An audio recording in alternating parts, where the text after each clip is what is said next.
Good morning, Charlie. Finally, we come to the end of our 10-day retreat, Charlie. And before we start with our question and answer session, we would like first to pay respect to Charlie. Para yogis, kita sudah sampai pada akhir dari program retret 10 hari ini. Sebelum kita memulai sesi tanya-jawab bersama yang terhormat Syalito Charudasini, marilah kita bersama-sama terlebih dahulu bernamaskara. Namaskara.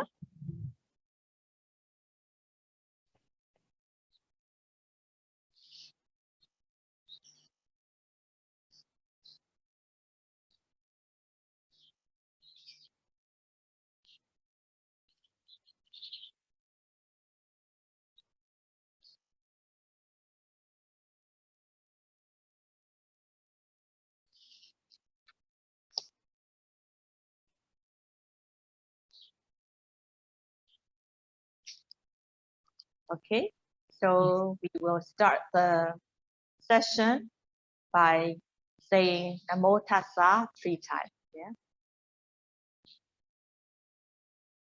Namo Tassa Bhagavato Arahato Samma Sambuddhassa.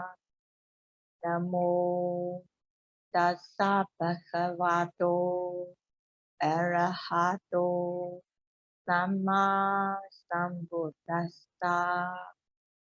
Namo Tassa Bhagavato Arahato Samma Sambuddhassa. Namo tassa bhagavato arahato samma sambuddhassa. Namo tassa bhagavato arahato samma sambuddhassa. Namo tassa bhagavato arahato samma sambuddhassa. Para yogi dipersilahkan untuk duduk. Good morning, yogis. In this closing ceremony, we will be having question and answer session. Questions have been translated into English, and I will first read the first question that has been translated. Question number 1, can meditation be effective making people reluctant to look for a job or income at all? Selamat pagi para yogi semua. Pada bagian penutupan ini akan ada sesi tanya jawab. Pertanyaan-pertanyaan sudah diterjemahkan ke dalam bahasa Inggris. Yang terhormat Syalito Charu telah membacakan pertanyaan pertama dalam bahasa Inggris yang diajukan oleh yogi adalah, apakah meditasi bisa mempengaruhi atau membuat seseorang menjadi tidak ingin mencari pekerjaan atau mencari pemasukan sama sekali? To answer this question, I would say it depends on the individual. During the Buddha's time, lay people like lay devotee like devotee Visakha, the lay female devotee, she became a Sotapanna. After meeting the Buddha for the first time, listening to the Dhamma, she became a Sotapanna. And she continued to be in the worldly life. So she would be doing her daily chores, of course, as a housewife. But she spent most of her time taking care of the Sangha, what needs to be done for the Sangha. If the Sangha is sick, she will bring like medicine or food that will be suitable for the Sangha who is sick. And then she would support the Sasana in many different ways, what needs to be done, what for the Sangha as a support. So in this case, the devotee Visakha stayed in the lay life, continue her daily chores at home, as well as spend most of her time time in supporting the sasana, attending to the Buddha as well as the Sangha, offering appropriate and necessary things as a support to sasana. Untuk jawaban yang pertama ini, Shalido Charu mengatakan bahwa ini bergantung pada pribadi orang masing-masing. Pada zaman Buddha, ada umat awam seperti Visakha, yaitu umat awam wanita, yang menjadi seorang Sotapanna setelah pertemuan yang pertama dan mendengarkan ceramah Dhamma yang pertama dari Buddha. Tetapi ia, Visakha ini, tetap hidup di dalam kehidupan duniawi dan melakukan pekerjaan sehari-harinya, melakukan pekerjaan rumah sehari-harinya, dan ia memang menggunakan banyak waktu untuk merawat sangga. Apa yang harus ia kerjakan ketika ada anggota sangga yang sakit, ia membawakan makanan dan obat-obatan untuk anggota sangga yang sakit itu. Ia mendukung dalam berbagai cara. Jadi dalam hal ini, Visakha tetap melanjutkan kehidupannya sebagai umat awam, melakukan kewajiban atau tugas-tugas sehari-harinya, tetapi ia juga mengambil waktu untuk mendukung sasana, kemudian juga untuk melayani Buddha dan Sangha, mempersembahkan sesuatu yang tepat dan diperlukan. Also, the lay male devotee, Anathapindika,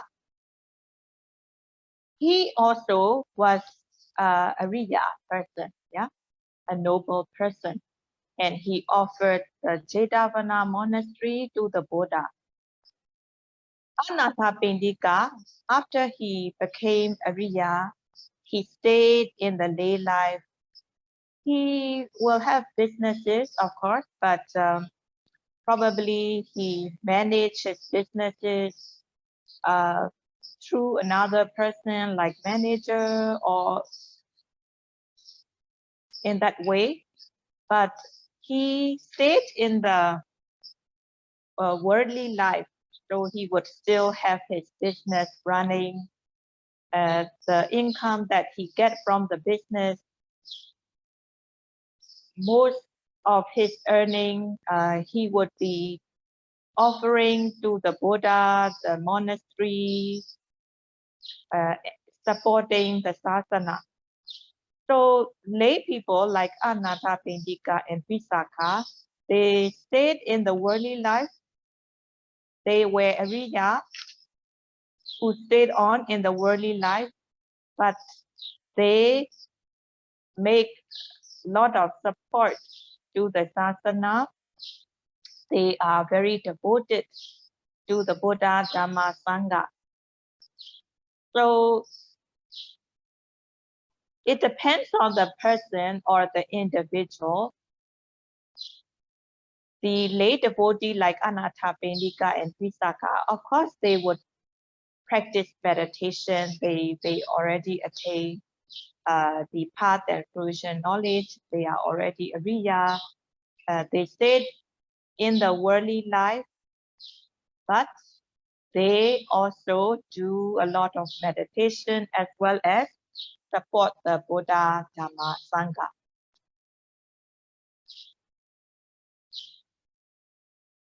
Kemudian ada umat awam pria, yaitu Anatta Pindika. Ia adalah seorang Arya. Ia mempersembahkan Jetawana kepada Buddha. Anatta Pindika setelah menjadi seorang Arya tetap melanjutkan hidupnya sebagai umat awam. Ia tetap melaksanakan usaha dagangnya yang mungkin dikelola dengan bantuan orang lain, misalnya seperti pimpinan perusahaan. Yang pasti ia tetap hidup sebagai orang duniawi yang melakukan usaha dagang dan mendapatkan penghasilan dari perdagangannya itu. Penghasilan yang ia dapat dari usahanya itu dipersembahkan untuk Buddha dan juga untuk mendukung wihara, juga mendukung sasana. Anatta Pindika dan Wisaka tetap hidup sebagai umat awam, tetap hidup di duniawi. Mereka memang sudah mencapai tataran Arya, tetapi mereka melanjutkan kehidupan sebagai orang duniawi yang memberikan dukungan pada sasana dan mengabdikan diri pada Buddha, Dhamma, dan Sangha. Jadi bergantung pada orang atau individu masing-masing. Umat awam seperti Anatta Pindika dan Wisaka tentu mempraktekkan meditasi.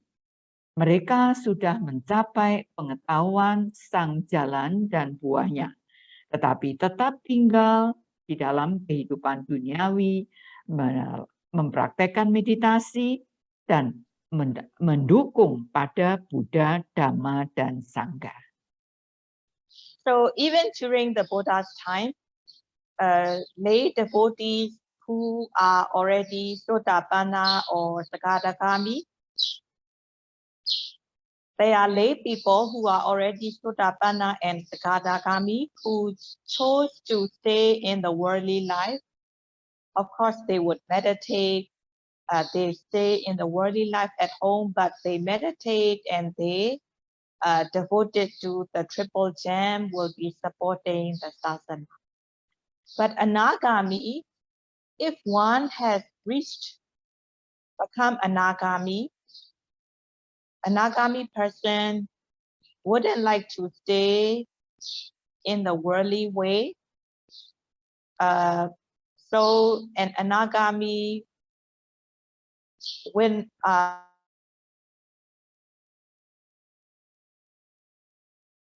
or Anagami would would do more meditation, more in the sasana way. Anagami doesn't have interest in the worldly things.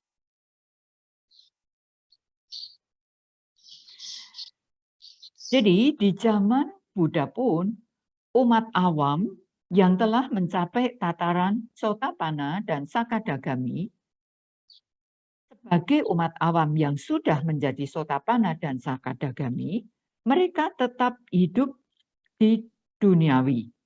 Tetapi mereka tentu mempraktekkan meditasi dan tetap tinggal di rumah untuk mempraktekkan meditasinya dan berkeyakinan terhadap 3 permata.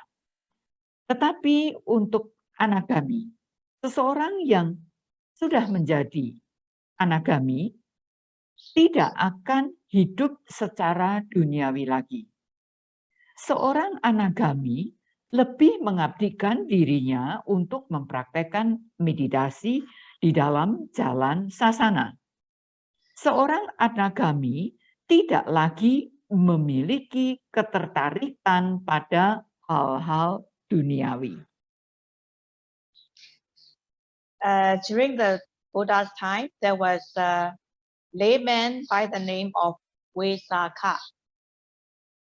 This Vesakha became an Anagami, and after he became an Anagami, he wasn't interested in the wife anymore, because Anagami is not interested in worldly pleasure. So he told the wife that even though he doesn't renounce as a monk, he would stay in separate rooms. Whatever the possession, he would give it to the wife. He will be content with whatever food, whatever clothes the wife will give him. He will be content. So that means he wouldn't be taking care of business or whatever. He wants to give it all to the wife. But the wife, after hearing his attainment, the wife wanted to practice, and she ordained as a bhikkhuni, practiced the Dhamma, and became an arahat.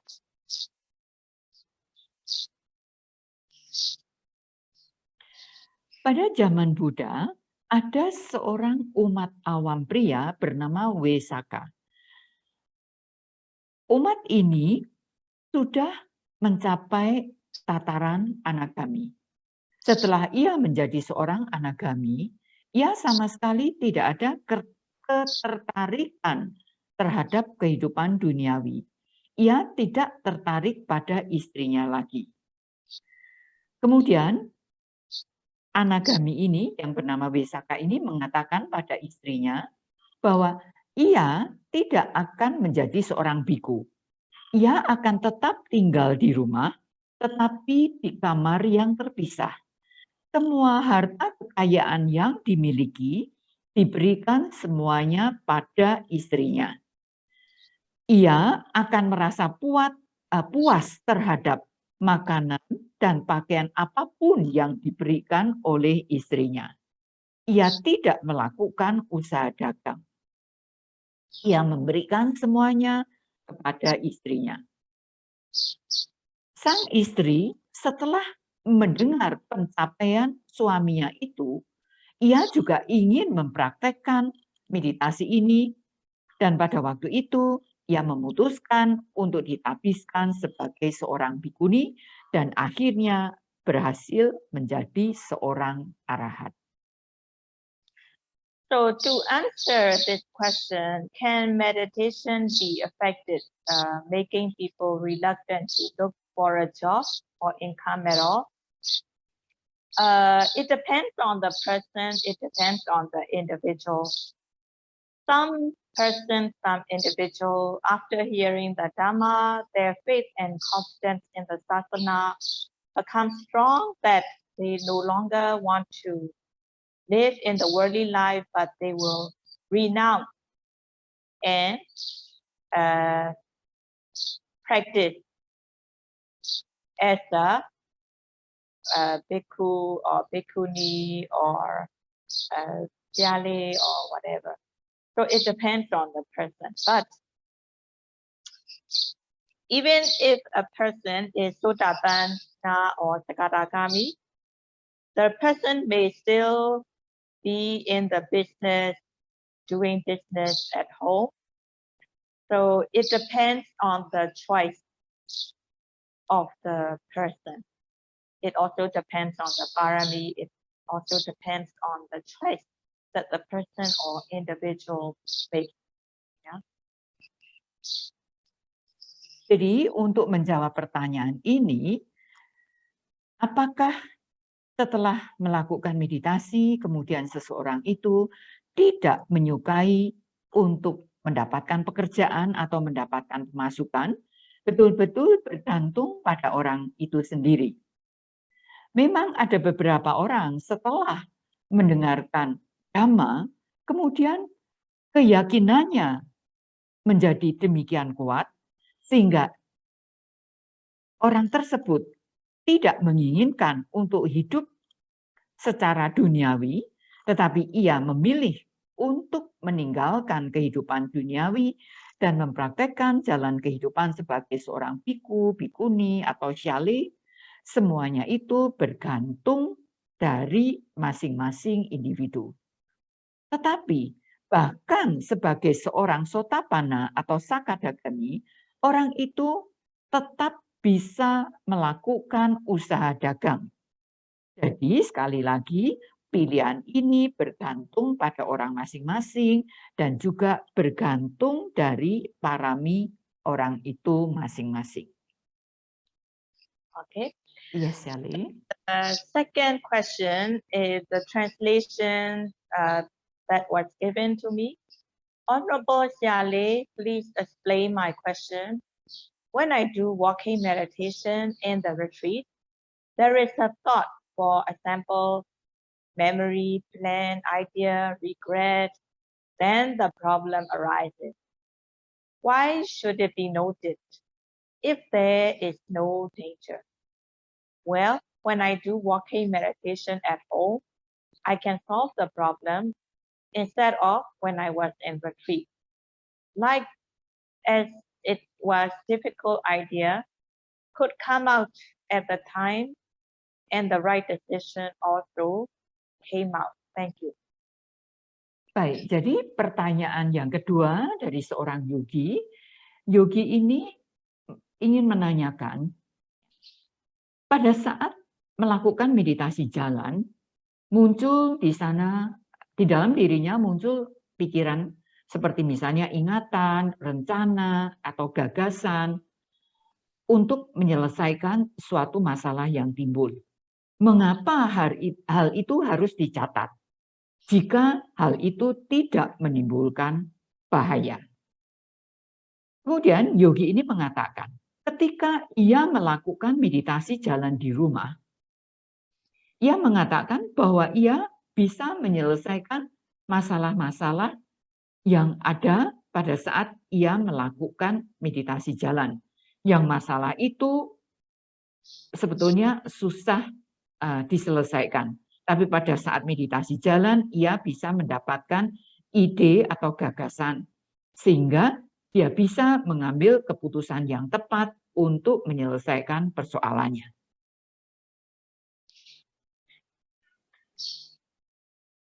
Actually, the purpose of doing walking meditation in the retreat is to cultivate mindfulness, concentration, and wisdom by being mindful of the steps, lifting, moving, placing, and so on.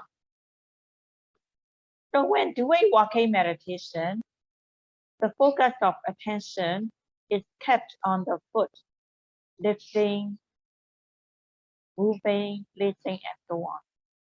Noting the step, lifting, moving, placing, making effort to note the step, mindfulness on the lifting, the concentration, the mind will come collected on lifting so that one comes to understand what nature is in the lifting, what nature in the moving, what nature in placing. So the objective of doing walking meditation is to cultivate sati, samadhi, and panya, and to remove the defilement by being mindful moment by moment, one after another, second by second.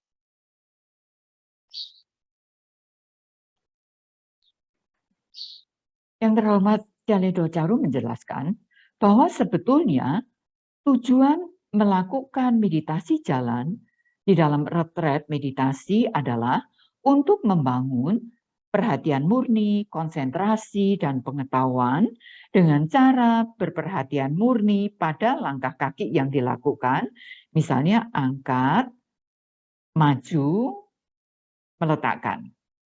Ketika melakukan meditasi jalan, maka pemusatan perhatian itu ada pada langkah kaki. Misalnya angkat, maju, letakkan, dan sebagainya. Melakukan pencatatan terhadap langkah kaki yang ada, kemudian mengerahkan usaha untuk mencatat setiap langkah kaki itu, kemudian berperhatian murni pada langkah kaki, misalnya angkat, kemudian berkonsentrasi pada angkat dan meletakkan kesadaran di langkah kaki itu. Sehingga orang bisa memahami sifat alami apa yang ada di dalam angkat, kemudian sifat alami apa yang ada di dalam mendorong atau memajukan, dan apa yang ada pada meletakkan. Jadi, tujuan melakukan meditasi jalan adalah untuk mengembangkan sati, samadhi, dan panya, serta untuk menyingkirkan kekotoran-kekotoran batin dengan cara berperhatian murni dari saat ke saat, dari satu objek ke objek yang lainnya, dan dari waktu ke waktu. So during the walking meditation, when like memory or planning or idea or regret arises, just bring the mind back to the step, lifting, moving, placing. If the person is carried away by memory, planning, idea, regret, it takes time away from mindfulness. That's why yogis are advised to bring the mind back to the step while doing walking meditation. Jadi pada saat seseorang melakukan meditasi jalan, ketika muncul kenangan, kemudian rencana, gagasan, penyesalan, maka orang tersebut harus membawa kembali kesadarannya pada langkah kakinya. Misalnya angkat, maju, letakkan. Ketika kesadarannya terbawa oleh gagasan-gagasan atau pikiran-pikiran tadi, maka ia menjauh dari perhatian murni. Oleh karenanya, ia harus membawa kembali kesadarannya pada langkah kaki saat bermeditasi jalan itu. And he is talking about solving problem. So I don't know what solving problem he means, but in the meditation, while we are doing walking meditation, being mindful of the step, we are trying to solve the problems that are caused by kilesa defilement. That is, by being mindful of the step, lifting, moving, placing, we cultivate sati, samadhi, and panya by mindful of lifting, moving, placing. In this way, cultivating sati, samadhi, and panya by being mindful of lifting, moving, placing, kilesa defilements have no chance to arise. And thus, there will be no problem that are caused by kilesa defilements at the moment we are being mindful of the object, lifting, moving, placing. And when sati, samadhi, and panya become strong, we cultivate bhavana maya panya. The knowledge we cultivate through the practice of satipatthana during walking meditation, we come to accumulate, we come to cultivate knowledge through experiential practice by being mindful of lifting, moving, placing.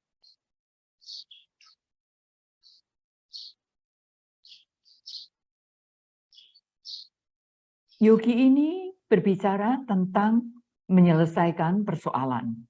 Jadi mengatakan beliau tidak tahu apakah yang dimaksudkan dengan menyelesaikan persoalannya itu.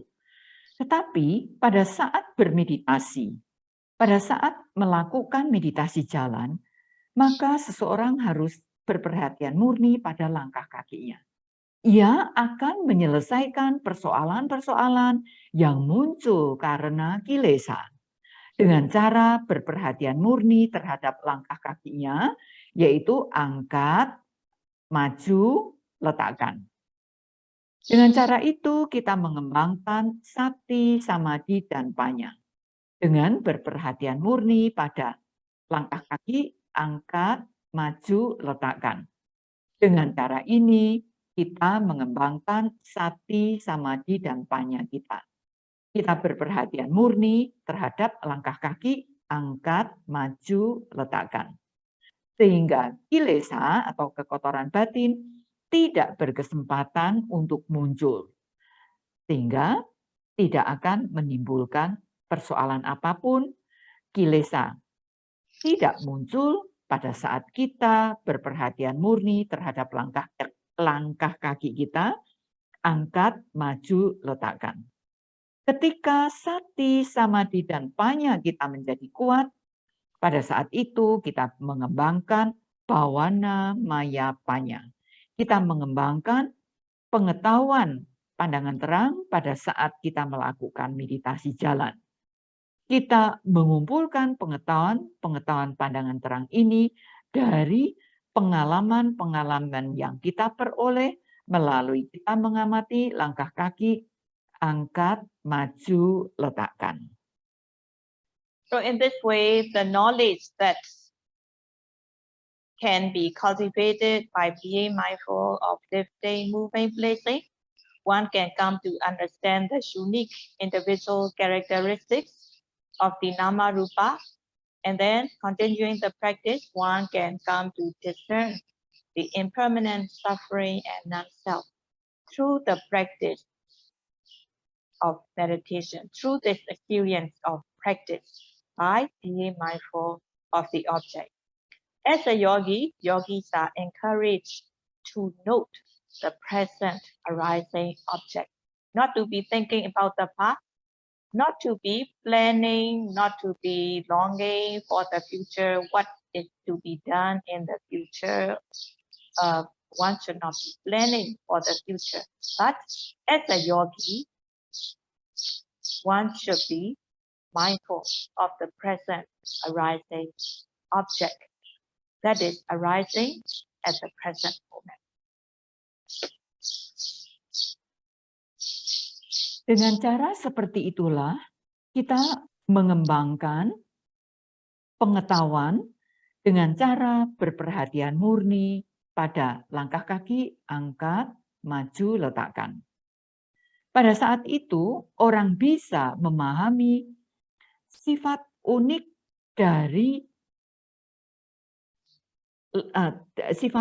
dari masing-masing dengan melanjutkan praktek meditasinya, maka seseorang akan mampu melihat ketidakkekalan, ketidakpuasan, dan tanpa diri melalui praktek meditasi, melalui pengalaman-pengalaman meditasi yang diperolehnya. Sebagai seorang yogi, seseorang harus melakukan pencatatan terhadap objek yang muncul tepat pada saat sekarang ini.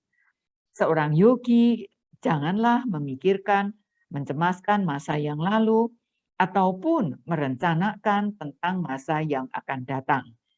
Janganlah membuat rencana. Sebagai yogi, janganlah membuat rencana. Sebagai yogi, seseorang harus berperhatian murni terhadap objek yang muncul tepat pada saat sekarang ini. Okay, so I will move on to the third question. Yeah, the third question is translated as how to keep the spirit to remain meditation every day at home.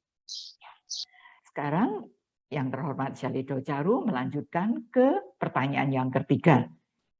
Yogi ini bertanya bagaimana cara kita menjaga semangat kita agar tetap bisa mempraktekkan meditasi ini setiap hari di rumah. So in the beginning of the retreat, I explained that people take shower, wash the clothes in order to keep the body to have cleanliness, to be hygienic, to keep the body hygienic. In the same way, we need to keep the mind clean also. That is, we need to practice Satipatthana meditation in order to keep the mental defilement, the mental dirt away.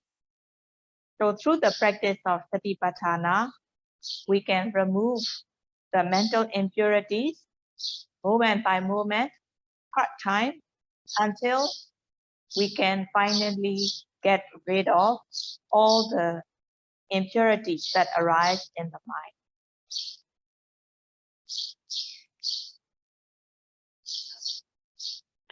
Pada awal retret meditasi ini, Shelley telah menjelaskan bahwa seseorang itu harus mandi, kemudian mencuci, untuk menjaga agar tubuhnya ini bersih dan sehat.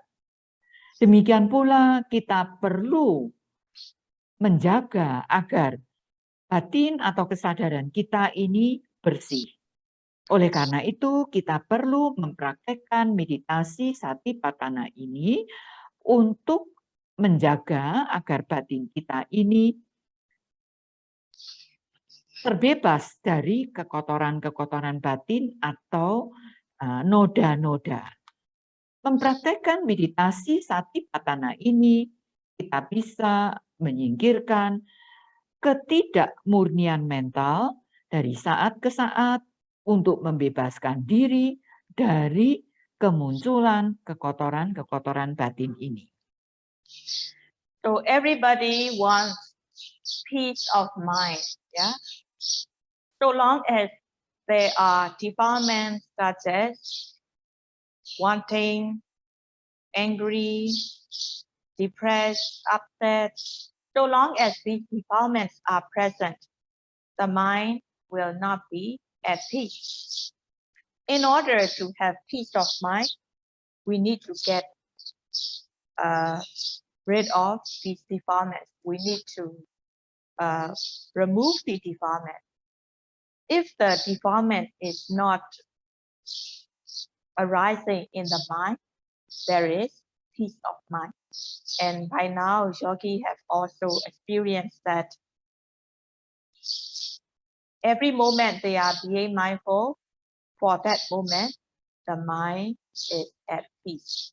So in this way, whoever likes to have peace of mind should do regular meditation practice so as to remove the defilements moment by moment in a part-time basis, so that even at home, as much they can meditate, for that much, you will have peace of mind.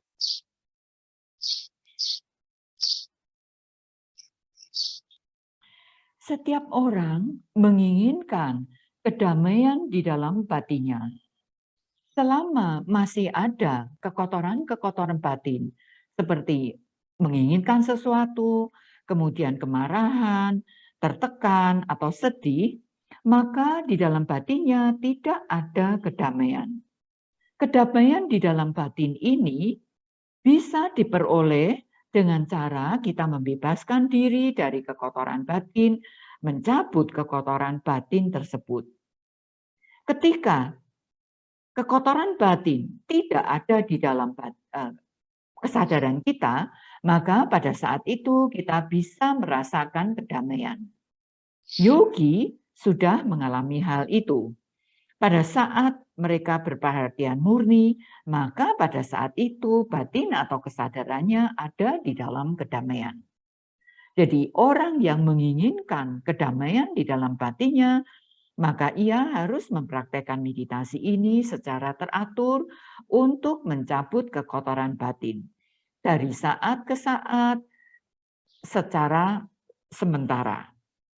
Jadi di rumah sebanyak waktu yang seseorang mampu untuk mempraktekkan meditasi, maka sebanyak itu juga ia bisa mendapatkan kedamaian dalam batinnya. And yogis also, they understand from the experience how defilements cause suffering. Yeah? If defilements such as greed or anger that arises in the mind, at the moment these defilements are arising in the mind, it causes suffering in the mind as well as it causes suffering physically also. So anyone who does not want suffering, they should have mindfulness. Yeah. The moment there is mindfulness, for that moment, these defilements cannot arise, and for that moment, mental suffering doesn't arise, and this mental suffering will not cause physical suffering. So in this way, someone who doesn't like to have suffering should be mindful so that there is no mental suffering, and physical suffering will also get lessened if there is no mental suffering. And of course, there will be more peace the more one is mindful.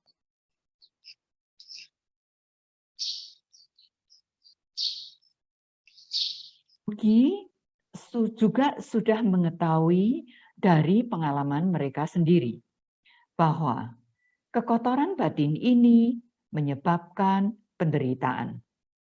Ketika di dalam batinnya ada keserakahan dan kemarahan, itu menimbulkan penderitaan di dalam batin, juga berakibat penderitaan secara fisik.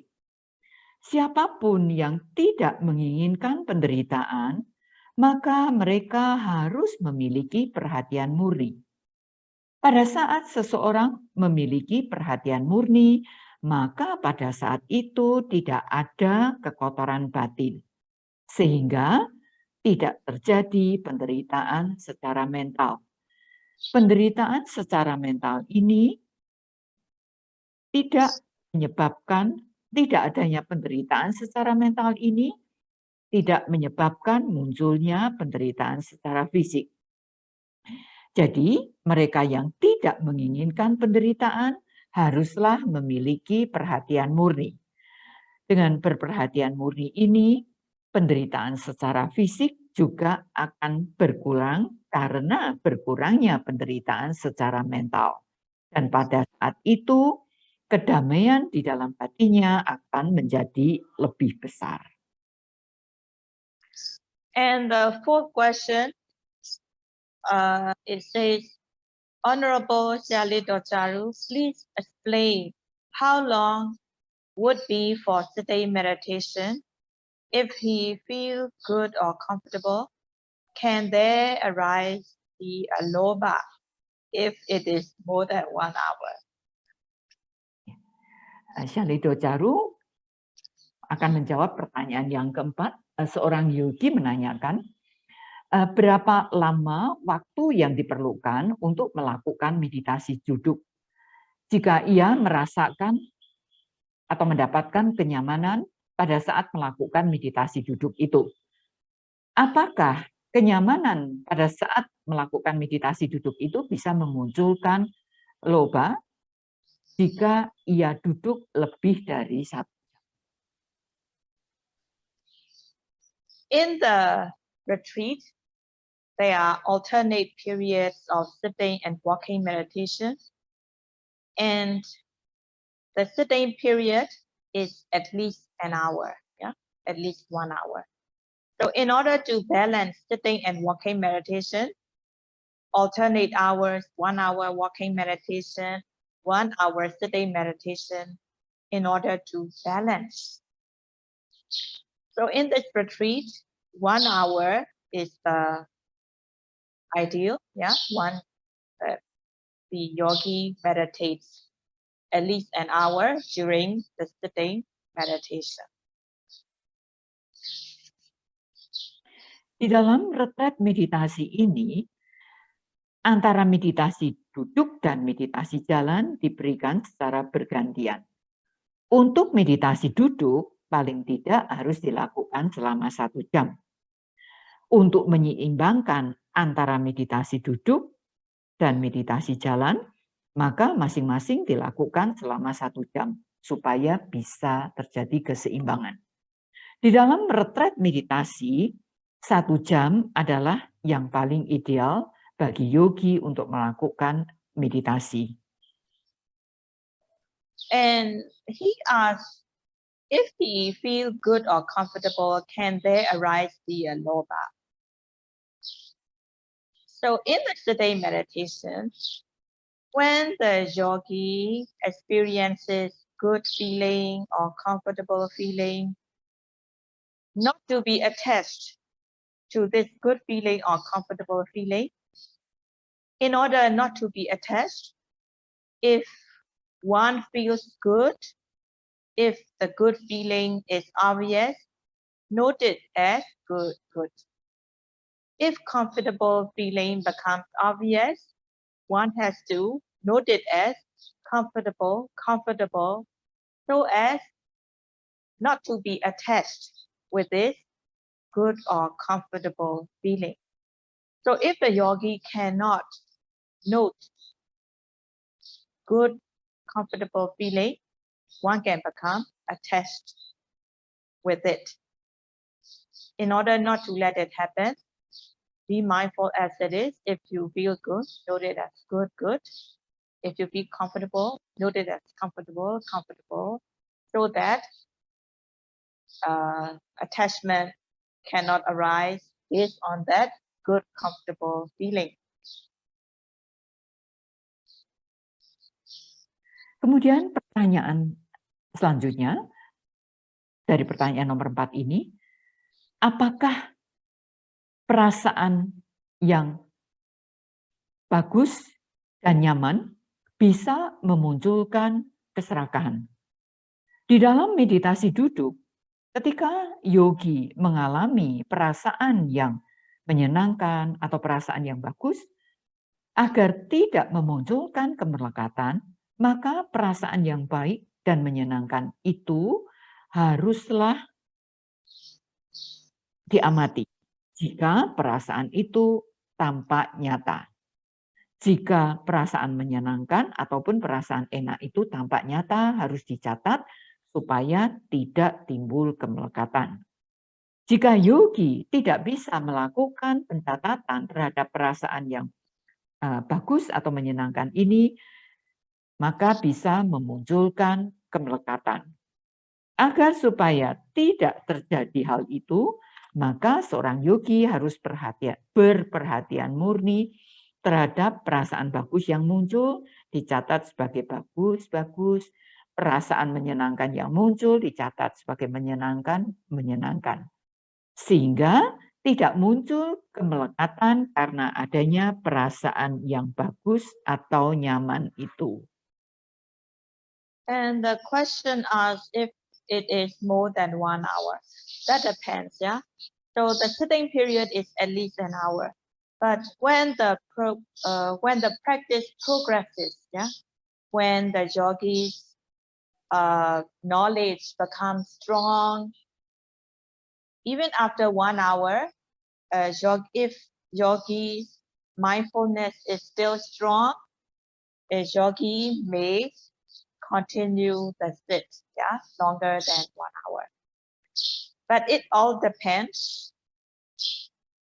If the viriya and samadhi, if effort and concentration is balanced, and if the mindfulness is strong, after an hour, yogi may continue the sit. So it depends. Whether the yogi sits more than an hour or not, if the mindfulness is still strong, if viriya and samadhi are balanced, yogi can continue the sit even if 1 hour is up.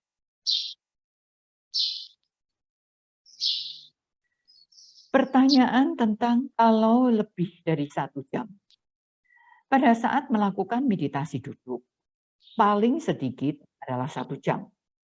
Tetapi ketika praktek yogi itu mengalami kemajuan dan pengetahuannya menjadi lebih kuat, setelah 1 jam, perhatian murninya masih tetap kuat.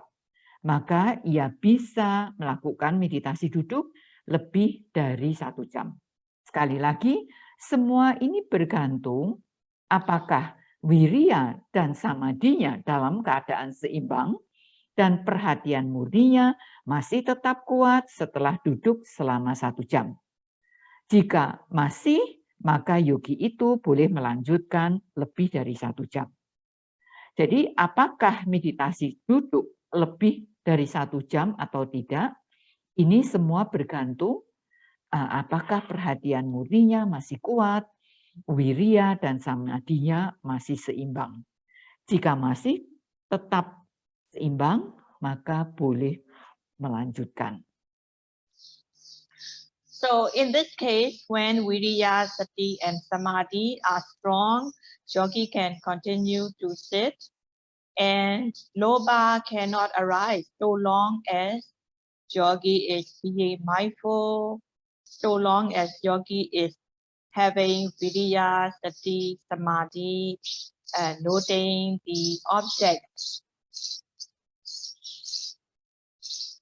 Jadi di dalam hal ini, jika wirya dan samadhi yogi tersebut masih kuat di dalam meditasi duduknya, ini tidak akan memunculkan loba atau keserakan.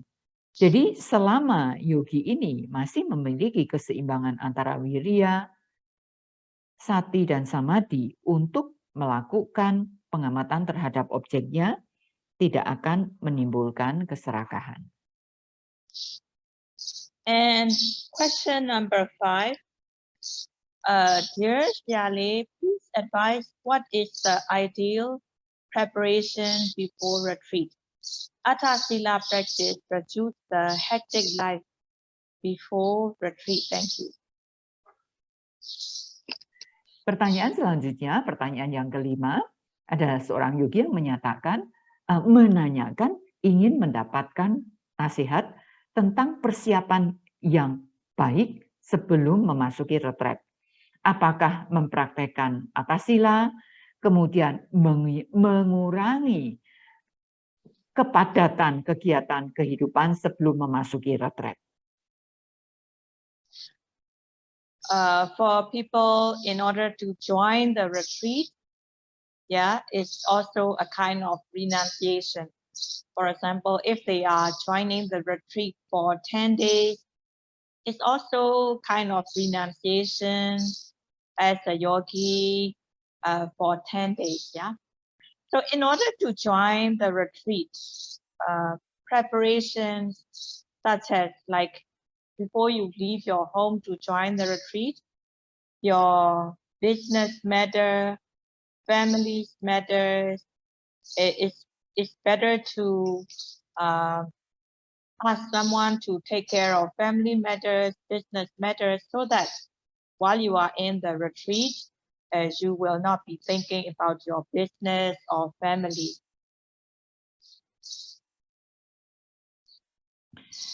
Bagi seorang umat yang akan bergabung dalam suatu retret, ini juga merupakan semacam pengunduran diri. Misalnya ketika seseorang bergabung dalam retret meditasi selama 10 hari, maka ia melakukan pengunduran diri, meninggalkan keduniawian selama 10 hari.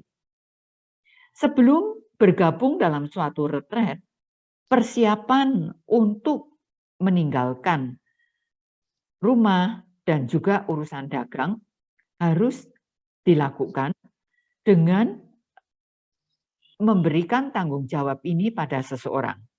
Sehingga pada saat di dalam retret itu tidak menimbulkan pikiran. And also, like if you are going to do 10-day retreats, then keep in your mind that you will let go of the attachment in the family, in the business, in having worldly pleasure, having fun. Such should be renounced for 10 days if you are coming to join the retreat for 10 days. So within these 10 days, you let go of the attachments on these family business so that you can concentrate more on the meditation, on the Satipatthana practice.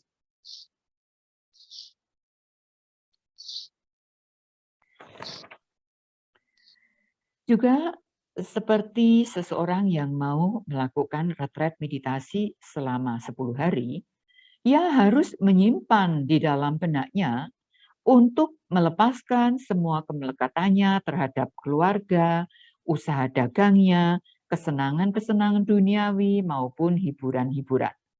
Selama 10 hari ini, ia harus melepaskan semuanya untuk bergabung dalam retret 10 hari. Di dalam retret 10 hari itu, ia harus melepaskan urusan keluarga dan urusan dagang agar dia bisa berkonsentrasi lebih baik di dalam meditasinya, di dalam meditasi Satipatthana ini. So in this way, letting go of this attachment on these matters, then within these 10 days, you can concentrate more on the meditation. So in the meditation, there should be Kaya Viveka. Of course, yogi are practicing alone, even they are doing group sitting, but they keep to themselves concentrating, being mindful of what is arising in the Nama Rupa. It is Kaya Viveka, staying alone, practicing by oneself. Yeah. And there should be Citta Viveka. Citta Viveka is seclusion of the mind. Yeah? Even though one is doing sitting meditation, walking meditation, but if in the mind there arises defilements, thinking about the past or being attached to the experiences that one had, if the defilements are arising in the mind, there will not be Citta Viveka. In order to have Citta Viveka, in order to have seclusion of the mind, one needs to be mindful so that attachment, greed, anger doesn't arise in the mind. So long as the defilements do not arise in the mind, there will be Citta Viveka, and the meditation will progress faster.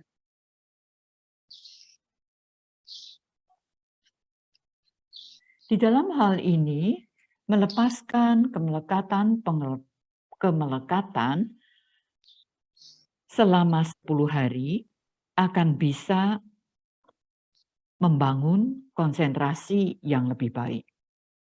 Kaya Viveka, meskipun para yogi praktek dalam kelompok, tetapi sesungguhnya para yogi itu praktek untuk dirinya sendiri. Ia melakukan meditasi duduk untuk dirinya sendiri. Ia mengamati segala sesuatu untuk dirinya sendiri dan berdiam untuk diri sendiri. Jadi, di dalam praktek, ia praktek untuk diri sendiri. Kemudian juga Citta Viveka, yaitu ketenangan yang ada di dalam kesadarannya. Ketika seseorang melakukan meditasi duduk, melakukan meditasi jalan, pada saat itu mungkin muncul kekotoran-kekotoran batin seperti kemelekatan terhadap pengalaman-pengalamannya yang lalu. Maka pada saat kemunculan kekotoran-kekotoran batin ini, tidak ada Citta Viveka. Untuk bisa memiliki Citta Viveka ini, seseorang harus berperhatian murni sehingga kemelekatan terhadap keserakahan, kemarahan tidak muncul. Pada saat tidak adanya kekotoran-kekotoran batin, maka pada saat itu seseorang mempunyai cita viveka dan praktek meditasinya akan mengalami kemajuan lebih cepat. And the yogis say Atha Sila practice reduce the hectic life before retreat. Thank you. So yes, during the meditation retreat, it is good to take at least the 8 precepts or the 9 precepts. Taking 8 precepts or the 9 precepts, that includes like not taking food in the afternoon. That gives more time for meditation practice, refraining from beautifying, as well as watching shows, refraining from watching shows, refraining from beautifying. That also keeps the mind pure so that it is conducive for meditation and living, sitting and lying on both, not on a luxurious bed or sofa. That's also a way of keeping oneself more in a simple life that is conducive for meditation.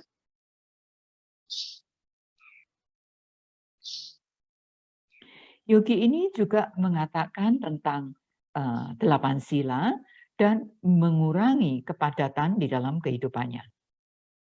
Memang pada saat melakukan praktek meditasi, menjalankan 8 atau 9 sila adalah sangat bagus. Ini termasuk di dalamnya adalah tidak makan setelah lewat tengah hari. Ini berarti orang tersebut akan memiliki lebih banyak waktu untuk praktek. Kemudian seseorang juga menahan diri dari memperindah atau mempercantik dirinya. Ini menunjukkan bahwa ia bisa menjaga kemurnian kesadarannya. Ini akan sangat mendukung dalam praktek meditasi. Juga ketika tidak duduk dan rebah pada tempat yang mewah, ini merupakan satu cara untuk menempatkan diri sendiri dalam tata kehidupan yang sederhana yang mendukung pada pelaksanaan meditasi.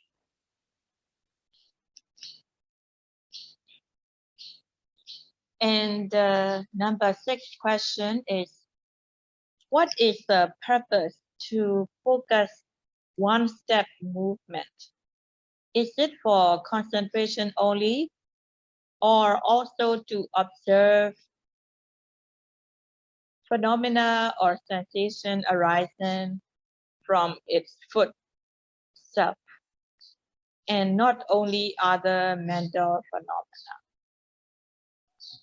Pertanyaan yang keenam, ada seorang yogi yang menanyakan, apakah tujuan memusatkan perhatian pada pergerakan langkah kaki? Apakah bertujuan untuk membangun konsentrasi saja, ataukah juga untuk mengamati fenomena atau sensasi lain yang muncul dari langkah kaki itu sendiri? Dan tidak untuk mengamati fenomena mental yang lainnya. So in the retreat, in the first part of the walking period, yogi does one step walking, right, left, paying attention on the foot that is making the step. So being mindful of one step walking, one pays attention on the foot so that the mindfulness and concentration will be continuous, as well as not to let defilements arise. Defilement will arise if there is lack of mindfulness. In order not to let it happen, in the first part of the walking period, one does right, left, focusing on the foot, so that one will be cultivating sati and samadhi by being mindful of the step, right, left, so long as the mind is on the step, right, left, sati and samadhi will be cultivated, and defilement does not enter the mind so long as one is being mindful and concentrated on the object.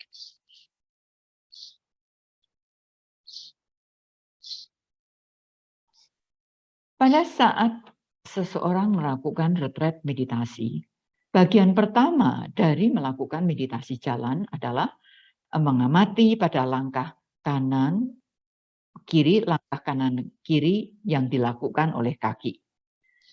Pada saat melakukan perhatian murni untuk langkah yang pertama ini, seseorang memperhatikan pada langkah kakinya. Sehingga perhatian murni dan konsentrasinya bisa berkembang, berkesinambungan, sehingga tidak mengizinkan kekotoran-kekotoran batin untuk muncul. Kekotoran-kekotoran batin ini muncul pada saat kekurangan perhatian murni. Agar hal itu tidak terjadi, orang melakukan pengamatan terhadap gerakan kaki kanan kiri dan memperhatikan, memusatkan pada langkah kaki itu, berarti orang tersebut mengembangkan sati dan samadhi melalui berperhatian murni terhadap langkah kaki kanan dan kiri. Selama kesadaran seseorang berada pada langkah kakinya, maka sati dan samadhi akan berkembang. Pada saat itu, kekotoran batin tidak akan memasuki ketika orang itu berperhatian murni dan berkonsentrasi pada objeknya. So even when doing walking meditation, one step right, left, for a few minutes, one can cultivate sati, samadhi, as well as remove the defilements by being mindful of right, left for a few minutes. And when the vipassana knowledge becomes strong, even in the first part of the walking period, noting right, left, one can come to discern the characteristics, even in the one-step walking, if the vipassana knowledge becomes strong. But walking right, left is just a few minutes. But after that, one has to go on to lifting, placing, moving, and placing. And during the walking meditation, the most obvious object is the step. That's why yogis are asked to note on the step, lifting, moving, placing, and so on. But when thoughts arise, just bring the mind back to the foot. And if other mental phenomena arise, if you want to note it, stop walking while you are standing, you can note it. Yeah. But the main focus during the walking meditation is on the foot that is making that. Bahkan dalam melakukan meditasi jalan satu langkah saja, yaitu kanan, kiri, untuk beberapa menit, seseorang bisa mengembangkan sati dan samadhinya. Dan pada saat itu bisa mencegah kemunculan kekotoran batin. Melakukan langkah kanan kiri ini dilakukan beberapa menit saja. Pada saat pengetahuan wipassananya menguat, bahkan dalam meditasi jalan satu langkah saja, seseorang bisa melihat, mengamati ciri-ciri atau sifat khas di dalam meditasi jalan satu langkah itu. Tetapi ketika orang melakukan meditasi jalan kanan kiri untuk beberapa menit, setelah itu ia harus meningkatkan pada angkat, letak, ataupun angkat, maju, letakkan. Pada saat seseorang melakukan meditasi jalan, maka objek yang jelas adalah langkah kaki itu sendiri. Oleh karenanya, yogi diminta untuk melakukan pencatatan terhadap langkah kaki ini, misalnya angkat, letakkan, dan lain sebagainya. Pada saat muncul pikiran, maka yogi harus membawa kembali perhatiannya pada langkah kaki. Ataupun ketika muncul fenomena-fenomena yang lain, jika yogi ingin melakukan pencatatan, maka ia harus berdiam, berdiri, dan melakukan pencatatan itu. Jadi pada saat melakukan meditasi jalan, fokus atau perhatian yang utama adalah pada langkah kaki. Question number 7. Dear Xiali, how to have another concentration with after this retreat? Thank you. Ya, pertanyaan yang selanjutnya dari Yogi adalah bagaimana untuk mendapatkan konsultasi yang lain setelah berakhirnya retret ini? So I think the yogi is asking what to do after he or she goes back home. So after when this retreat is over, when you go home as well, within the 24 hours a day, if you can have at least an hour for meditation each day, it will be good. If you can have more time, it is even better. So please make time for regular meditation practice at home, at least an hour. And also when you are at home, if you are alone, you can be mindful of the daily activities as much as you can. Even though you may not have time to slow down, but as you do your daily activities at normal pace, try to have the general awareness so that this general awareness of daily activities is also a good support to your meditation practice. And whenever you have time, please join weekend retreats or 10-day retreats as much as you can to keep up your practice regular as possible, so that you can meet your goal in your meditation in this very life.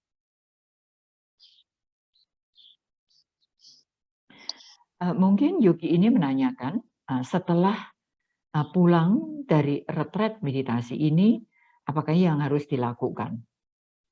Ketika retret meditasi ini telah berakhir, ketika para yogi pulang, di dalam satu hari yang 24 jam ini, yogi bisa mengatur waktu agar mendapatkan 1 jam paling tidak untuk mempraktekkan meditasi. Ketika yogi bisa mengatur waktu lebih dari 1 jam, ini tentu lebih baik lagi. Tetapi yogi paling tidak harus tetap bermeditasi paling tidak selama 1 jam setiap hari. Ketika para yogi berada di rumah seorang diri, para yogi bisa berperhatian murni terhadap kegiatan sehari-hari yang dilakukan sebanyak yang Anda bisa. Memang Anda tidak bisa memperlambat gerakan-gerakan Anda melakukan gerakan itu dalam kecepatan normal, tapi Anda bisa menerapkan perhatian secara umum. Perhatian secara umum ini sangat baik untuk mendukung praktek meditasi Anda. Kemudian, pada saat Anda mempunyai waktu, Anda silakan bergabung kembali dengan retret akhir minggu ataupun retret 10 hari. Dengan cara itu, Anda bisa menjaga keberlangsungan dari latihan Anda, sehingga Anda bisa mencapai tujuan akhir Anda sekarang dalam kehidupan ini juga. Okay, so these are the answers to the questions. I hope these answers will be satisfactory and solve your question.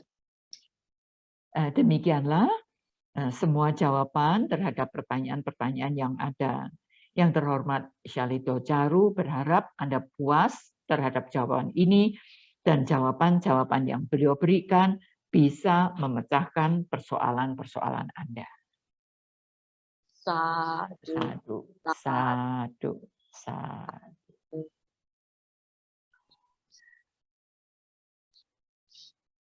Usually, before we really finish this 10 days retreat, maybe would you please give us encouragement for the practice, Sally?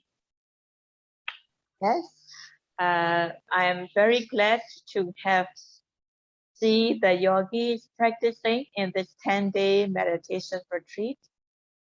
Even though this 10-day meditation retreat is over, our journey to practice in order to attain our goal in life, we still need to keep on practicing. Our journey to Nibbana is still going. So when you go back home, please make time for meditation practice. As just now I've said, at least an hour a day. And also be mindful of the daily activities when you are doing at home. At home, you may not you don't have time to slow down. So as you do things in normal place, try to have awareness as much as you can. Especially like when you are in your shower, you are alone. So while you are alone in shower, you can be mindful of the opening, closing of the door. You can be mindful of rubbing soap and so on, the touch of the water and your body, coolness, hot. You can be mindful as much as you can to have general awareness. So this general awareness in your daily activities is also a good support to your meditation practice. Keeping general awareness of what is happening, you will also have a good control of yourself. And while you are in daily life, be mindful of your mental emotions arise. If you are mindful, you can prevent growth kind of defilement such as greed or anger that arises in the mind.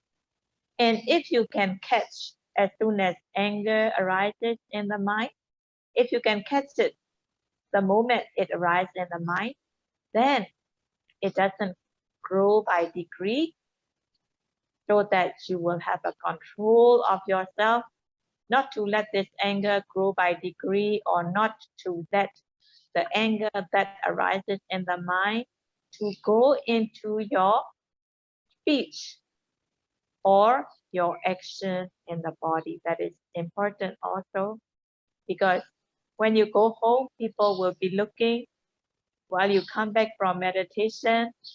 But if you still lose your temper a lot, they will say, oh, so that's why be careful not to let it happen. Yeah?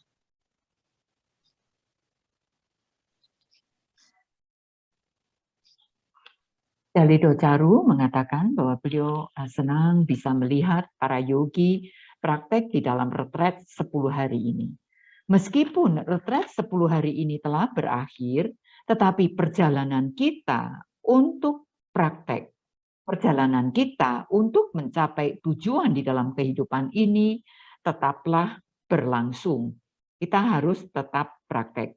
Karena perjalanan kita menuju Nibbana tetap berlangsung. Ketika Anda berada di rumah, sediakan waktu untuk tetap praktek paling tidak 1 jam.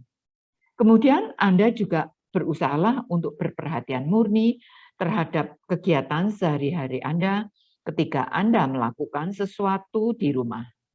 Di rumah memang Anda tidak mempunyai waktu untuk memperlambat kecepatan gerak. Tetapi Anda bisa melakukan pekerjaan itu secara normal dan Anda betul-betul menyadari terhadap apa yang Anda sedang lakukan. Ketika Anda sedang seorang diri, misalnya ketika Anda mandi, Anda bisa berperhatian murni pada saat Anda membuka atau menutup pintu. Kemudian ketika Anda akan bersabun, kemudian sentuhan air, apakah dingin ataukah panas, Anda berusahalah berperhatian murni sebanyak mungkin. Anda menempatkan kesadaran secara umum. Penempatan kesadaran secara umum di dalam kegiatan sehari-hari ini sangat mendukung pada praktek meditasi Anda. Anda harus tetap menjaga kesadaran secara umum ini. Ini sangat baik untuk bisa mendapatkan kendali terhadap diri sendiri. Di dalam kehidupan sehari-hari, Anda harus berperhatian murni juga terhadap emosi-emosi mental Anda. Ketika Anda berperhatian murni, maka Anda bisa mencegah kekotoran-kekotoran batin yang kasar ini seperti keserakahan atau kemarahan ini untuk muncul. Andaipun dia muncul di dalam kesadaran atau batin Anda bisa menangkap pada saat kemunculannya. Sehingga kekotoran batin itu tidak berkembang besar ketika Anda bisa melakukan kendali terhadap diri Anda sendiri.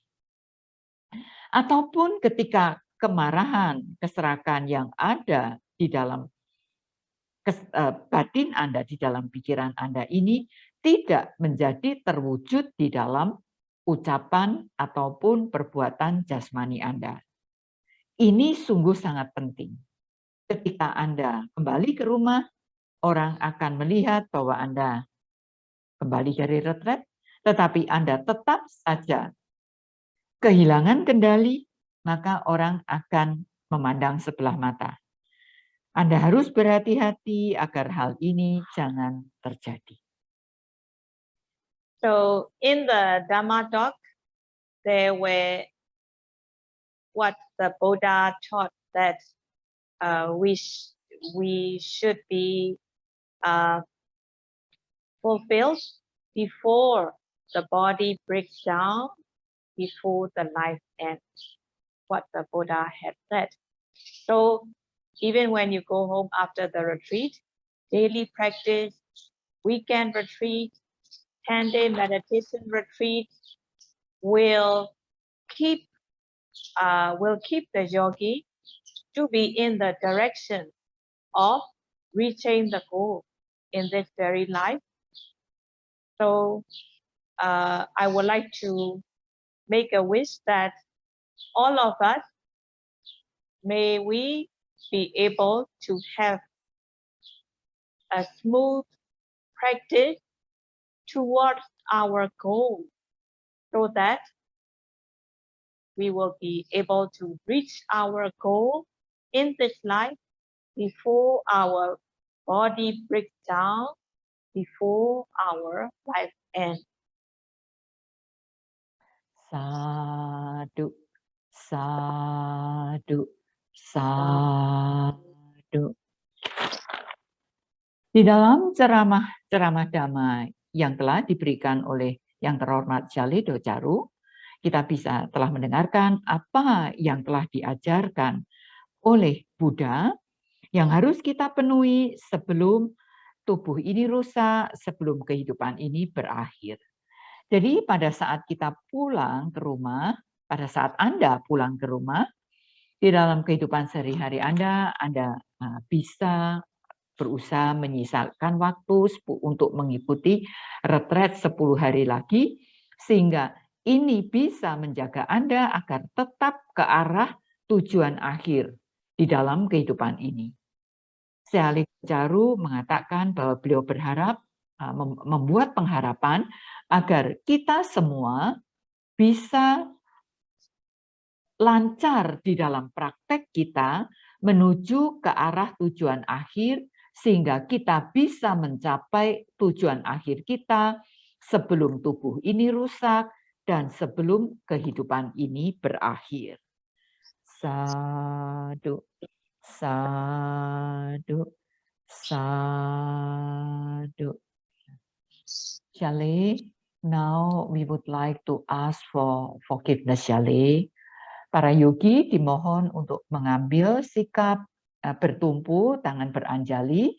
Sekarang kita akan memohon maaf kepada Yang Terhormat Syalih Docaru, di mana kita sudah berinteraksi selama 10 hari ini. Ya, para yogi mohon siap.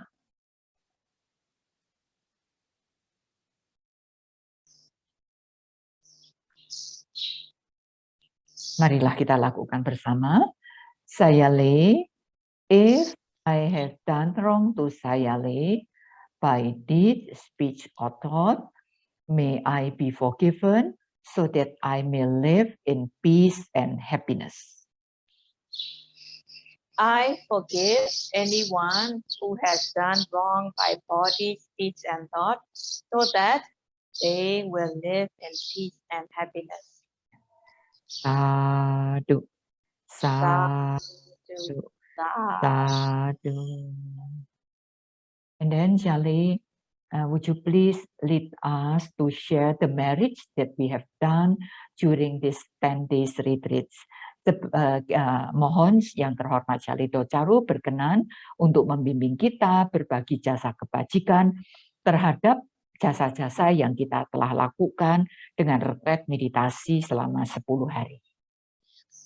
Do the yogi take 5 precepts first, or? Oh, sharing the merit first, Syalih. Okay. Please repeat after me. Imaya. Imaya. Dhammanudhamapatipatiya. Dhammanudhamapatipatiya. Buddham pujemi. Buddhang pujemi. Imaya. Imaya. Dhammanudhamapatipatiya. Dhammanudhamapatipatiya. Dhammam pujemi. Dhammang pujemi. Imaya. Imaya. Dhammanudhamapatipatiya. Dhammanudhamapatipatiya. Sangham pujemi. Sanghang pujemi. Ada imaya. Ada imaya. Patipadaya. Patipadaya. Jara maranama. Jara maranamha. Parimoche sami. Parimuci sami. Idam me punyam. Idang me punyang. Asavakaya vaham. Asawakaya wahang. Hotu. Hotu. Idam me punyam. Idang me punyang. Nibbanasa. Nibbanasa. Ajayo hotu. Paccayo hotu. Imano punya bhagam. Imang no punya bagang. Sabba satanam. Sabba satanang. Dema. Dema. Sabbe satta. Sabbe satta. Imam punya bhagam. Imang punya bagang. Labitwa. Apitwa. Dukhita. Sukita. Wantu. Pawantu. Sadu. Sadu. Sadu. Sadu. Sadu. And Shali, the yogi who would like to go home, they now will keep the 5 precepts, Shali. Okay. So in order to save time, please recite all together, starting from Namo Tassa. Yes. Marilah kita bersama-sama untuk menyingkat waktu, mulai dengan memanjatkan Namo Tassa sampai selesai. Ya. Namo Tassa Bhagavato Arahato Samma Sambuddhassa. Namo Tassa Bhagavato Arahato Samma Sambuddhassa. Namo Tassa Bhagavato Arahato Samma Sambuddhassa. Buddhang saranang gacchami. Dhammang saranang gacchami. Sanghang saranang gacchami. Tutiyampi Buddhang saranang gacchami. Tutiyampi Dhammang saranang gacchami. Tutiyampi Sanghang saranang gacchami. Tatiyampi Buddhang saranang gacchami. Tatiyampi Dhammang saranang gacchami. Tatiyampi Sanghang saranang gacchami. Charana gamanam paripunam. Amma Shali. Panatipata Weramani Sikkhapadang Samadhiyami. Aku bertekad melatih diri menghindari pembunuhan makhluk hidup. Adina dana Weramani Sikkhapadang Samadhiyami. Aku bertekad melatih diri menghindari pengambilan barang yang tidak diberikan. Kami sumicacara Weramani Sikkhapadang Samadhiyami. Aku bertekad melatih diri menghindari perbuatan seksual yang tidak patut. Musawada Weramani Sikkhapadang Samadhiyami. Aku bertekad melatih diri menghindari ucapan yang tidak benar. Surameraya Majapamadathana Weramani Sikkhapadang Samadhiyami. Aku bertekad melatih diri menghindari segala macam minuman keras dan obat-obatan yang dapat menyebabkan lemahnya kesadaran. Idam me silam Idang me silam Magga palanya nasa palanya nasa Pacayo hotu cayo hotu. Sadu Sadu Sadu. Sadu. Namaskara.